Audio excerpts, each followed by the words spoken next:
दर्शक बंधु जानी रखंतु। 1 नंबर जेउ कन्यार हाथ ओ गोड़े अधिक केश रही थाए से कन्या क्रोधी क्रूर और ईर्ष्या परायणी होइथाए। 2 नंबर जेउ कन्यार नाक तलकू केश रही थाए से कन्या उच्च अभिलाषी होइथाए। 3 नंबर जेउ कन्यार पेटरे केश रही थाए से कन्या कलह प्रिय और चरित्रहीना होइथाए।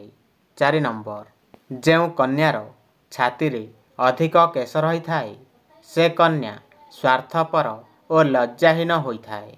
5 नंबर दर्शक बंधु देखिबे जेउ कन्यार आईब्रो केश परस्पर सहित लगालगी होई रही थाए से कन्या को केबे भी धनर अभाव होई न थाए। 6 नंबर देखिबे जेउ कन्यार आखि पलंकरे छोट और कला केश होई थाए से कन्या सौभाग्यशाली होइथाए। 7 नंबर जेउ कन्यार केश लंबा और घन होइथाए से कन्या सौभाग्यवती होइथाए। 8 नंबर देखिबे जेउ लोकमानंकर डाहाण पादरे तिल चिन्ह थाए से लोकमाने ज्ञानबोध और धर्मपरायण होइथाए। 9 नंबर कान मध्यरे जेउ लोकर कला जाई रही थाए से लोक सुख संपद प्राप्त करिथाए। 10 नंबर जेउ लोक बाम बक्षरे कला जाइथिले से लोक गर्वी होइथाए एवं परधन प्राप्त करिथाए। 11 नंबर दर्शक बंधु डाहाण हाथ कहुणी उपरे जदि कला जाइथिले से लोक खराब कार्य मन बलाई थाए। 12 नंबर देखिबे जेउ लोकंकर बाम हाथ कहुणी तले कला जाई रही थाए से बहुभाकी हुए और सुख भोग करिथाए। 13 नंबर जेउ लोकंकर मुहर डाहाण पाखरे कला जाई थाए से परोपकारी एवं मान और सम्मानर अधिकारी होइथाए। 14 नंबर जेउ लोकंकर मुहर बाम पार्श्वरे कला जाई थाए तांको जीवन सारा सुख शांति भोग होइथाए। 15 नंबर दर्शक बंधु पिजुली पत्र को पानी रे भल भावे सिजाई से पानी को मुंडरे लगाइले मुंडरू चुट्टी उपुड़िबा बंद होइथाए। थरे निश्चय करिकी देखंतु। 16 नंबर उषुम पानी रे महू एवं क्षीर लेंबू रस मिसाई पीले खास छिंकरू रक्षा मिलिथाए। 17 नंबर उषुम क्षीर रे 1 चामच हलदी मिसाई पीले खास छिंक दूर होइथाए। 18 नंबर शोइला बेले खास छिंक हेले मुंड तले तकिया दे शोइले किछि परिमाण रे कमी जाइथाए। 19 नंबर केबे भी काहारी को सीधा हाथ रे लुण दियंतु नाही एहा द्वारा घरे झगड़ा लागि थाए।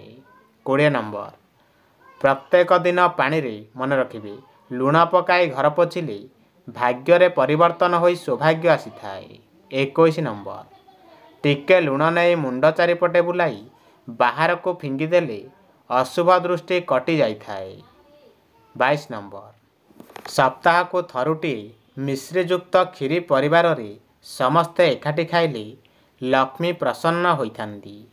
23 नंबर जदि आपणक घरे कौनसी कार्य होई पार न थाए तेबे पाइखाना रे मन रखंतु पाइखाना रे गोटे मुठा लुण सबुदिन पकांतु।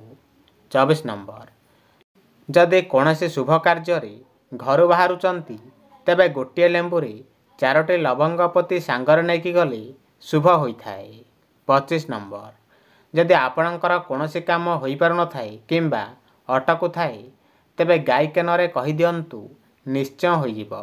26 नंबर गर्भावस्था समय रे चाउल रे हलदी मिसाई घर भितर पकाइले समस्त अशुभ शक्ति दूर होइथाए। 27 नंबर जदि पुत्र किंबा कन्यार जातक रे मंगल दोष थाए तेबे मंगलवार व्रत कले ताहा दूर होइथाए।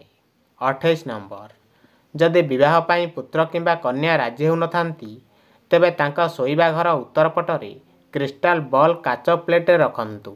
29 नंबर जदि पुत्र किंबा कन्यार विवाह होई पार न थाए तेबे 13 दिन पर्यंत अस्वस्थ गछ मूल रे पानी दियंतु शुभ फल प्राप्त होइथाए। 30 नंबर जदि कन्यार विवाह होई पार न थाए तेबे हलदिया कपड़ा रे हलदी बांधी कन्यार तकिया तले रखि दियंतु। 31 नंबर मंगलवार दिन गाई को मसूर डाली सहित गुड़ मिसाई खाइबाकू देले ସମସ୍ତ ମନସ୍କାମନା ପୂରଣ ହୋଇଥାଏ। 32 ନମ୍ବର ସକାଳୁ ଉଠି ଗଣେଶଙ୍କ ଉପରେ ନାଲି ରଙ୍ଗର ଫୁଲ ଚଢ଼ାଇଲେ ଘର କରିବାର ମନସ୍କାମନା ପୂରଣ ହୋଇଥାଏ। 33 ନମ୍ବର ଘରର ଛାତ ଉପରେ ଦକ୍ଷିଣ ପୂର୍ବ କୋଣରେ ପକ୍ଷୀମାନଙ୍କ ପାଇଁ ପିଇବା ପାଣି ରଖିଲେ ପରିବାରରେ ଆୟୁ ବୃଦ୍ଧି ହୋଇଥାଏ। 34 ନମ୍ବର ସକାଳ ଉଷୁମ ପାଣିରେ 1 ଚାମଚ ଗୁଆ ଘିଅ ମିଶାଇ ପିଇଲେ ମନ ସତେଜ ରହିବା ସହିତ ଶରୀରରେ ଚମକ ଆସିଥାଏ।